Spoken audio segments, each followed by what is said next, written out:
أمر المسرفين الذين يفسدون في الأرض ولا يصلحون.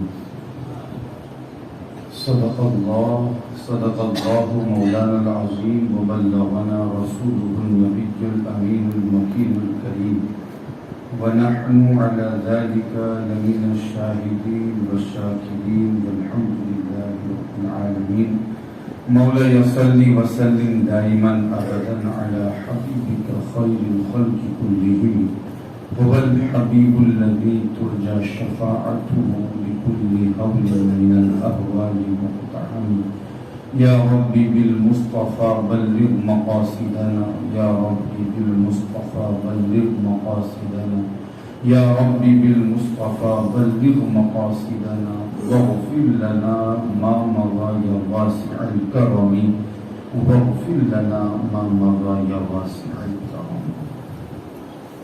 انتہائی عقیدت و محبت کے ساتھ بارگاہ رسالت مآب صلی اللہ علیہ وسلم میں اپنی عقیدت کا نذرانہ پیش کرتے ہوئے اور غلامی کا ثبوت دیتے ہوئے بآواز بلند درود پاک کا ہدیہ نچھاور کریں اور پڑھیں اللہم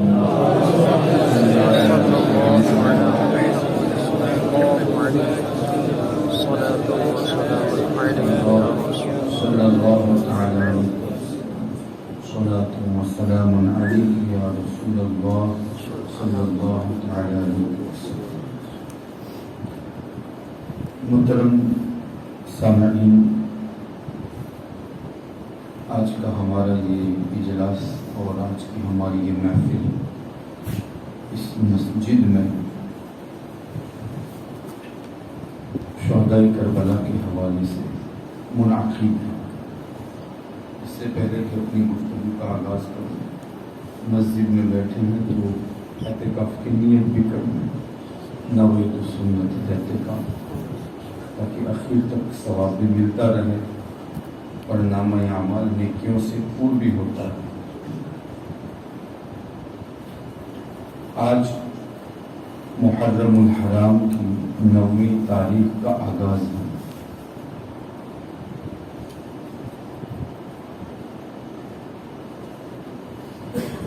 ہجری 61 میں کربلا کی سرزمین پر بھی عظیم واقعہ پیش آیا، جس کے حوالے سے بچہ بچہ جانتا ہے کہ وہ داستان اور وہ واقعہ کس قدر عظیم ہے. ایک ایسی داستان اور ایک ایسا واقعہ اور ایک ایسا سانحہ جو بھلایا نہیں جا سکتا، اس لیے کہ اس واقعے میں نہایت ہی شفافی سے کام لیا گیا اور ظلم کی انتہا کر دی گئی، ستم ڈھایا گیا، پھول جیسے گردنوں کو تہے دیگ کیا گیا، ماں کے سامنے بچوں کو قتل کیا گیا، باپ کے سامنے چھوٹے چھوٹے بچوں کو تڑپایا گیا، بیویوں کے سامنے انہی کے شوہروں کو شہید کیا گیا، اور بھی بہت کچھ کیا گیا جو زبان سے نکالنے کے قابل نہیں. اور اگر وہ معاملہ کسی عام مسلمان سے ہوتا پھر بھی یہ جائز نہیں، اگر کسی عام شخص سے ہوتا پھر بھی یہ جائز نہیں. اس لیے کہ حضور علیہ الصلوۃ والسلام نے ارشاد فرمایا، من اذا مسلما فقد اذانی، جس نے کسی مسلمان کو تکلیف پہنچائی اس نے مجھے تکلیف پہنچائی. اور کربلا کی سرزمین پر جن لوگوں کے ساتھ یہ سب کچھ کیا گیا وہ کوئی اور نہیں بلکہ وہ لوگ تھے جن کے ذکر سے مصطفیٰ کریم خوش ہویا کرتے تھے. وہ لوگ تھے جنہیں مصطفیٰ کریم کے گھر والے کہا جاتا ہے. وہ لوگ تھے جنہیں مصطفیٰ کریم کے نواسے کہے جاتے ہیں، وہ لوگ تھے کہ مصطفیٰ کریم علیہ السلام نے ان کو اپنی طرف منسوب کیا تھا، اور بالخصوص شہید اعظم، شہید اکبر، سلطان کربلا، شہزادہ گلگو قبا، راکب دوست مصطفیٰ، امام حسین، امام علی مقام رضی اللہ تعالی عنہ، کہ جنہیں مصطفیٰ کریم اپنی گود میں لے کر سونگھا کرتے تھے۔ آقا فرماتے ہیں مجھے اس سے خوشبو آتی ہے۔ حضور علیہ السلام انہیں سونگھتے تھے، بلکہ پھر آقا علیہ السلام نے ارشاد بھی فرمایا دونوں نواسوں کے حوالے سے، ہما ریحانتان من الدنیا، کہ یہ دنیا کے میرے دو پھول ہیں۔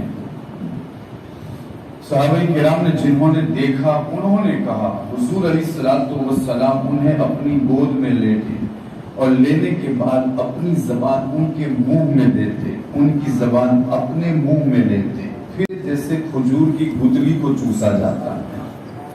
حضور علیہ السلام ان سے اس قدر محبت فرماتے تھے، حضرت فاطمہ کے گھر سے گزرتے اور ان کے رونے کی آواز آتی، فاطمہ سے مخاطب ہو کر کہتے فاطمہ تمہیں کتنی مرتبہ کہا گیا میرے بچوں کو نہ رلاؤ، ان کے رونے سے مجھے تکلیف ہوتی ہے۔ یہ حضور علیہ السلام کی محبت حسنین کریمین کے حوالے سے تھی۔ اسی امام علی مقام کو کربلا کی سرزمین پر نہایت ہی بے دردی کے ساتھ اور ظلم اور سفاکی کے ساتھ شہید کیا گیا۔ اب یہاں پر ایک چیز یہ ہے کہ امام علی مقام وہاں پر پہنچے، اتنا لمبا سفر کیا، تو کیا آپ کا یہ سفر درست تھا؟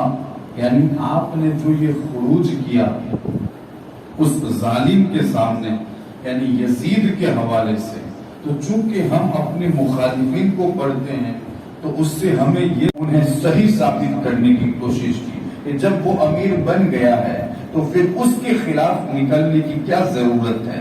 تو اب اس سفر کے حوالے سے دو چیزیں سامنے آتی ہیں اور دو سوال پیدا ہوتے ہیں کہ آپ نے ان کی طرف خروج کیوں کیا اور آپ کا یہ نکلنا آپ کے لیے درست ہے یا نہیں۔ اس لیے کہ یہاں پر بھی شریعت مطہرہ کو دیکھا جائے گا۔ اگر شریعت مطہرہ کے حوالے سے ہم دیکھیں تو یقیناً امام علی مقام کا اس انداز سے نکلنا بالکل درست تھا۔